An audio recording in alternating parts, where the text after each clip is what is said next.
YouTube is a great multitasker.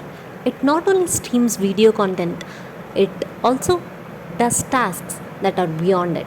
To do these tasks, it employs multithreading as one of its technique, where multiple threads work simultaneously so that the work gets done faster.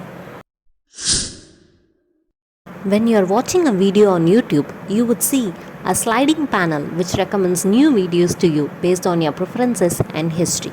Also, there will be a comment section under the video which loads and renders comments. Simultaneously, you can also interact with the UI by liking the video, posting comments, subscribing to channel, and much more.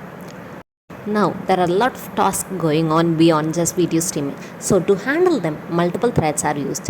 One for video streaming, one for comment section loading, one for handling user interactions, and one thread for recommendation systems, and much more. So, with multi-threading, YouTube improves the overall responsiveness, reduces latency, and renders a seamless viewing experiences. So, try to use multiple threads in your project to execute independent tasks and see how fast your application performs. Thank you. Happy learning.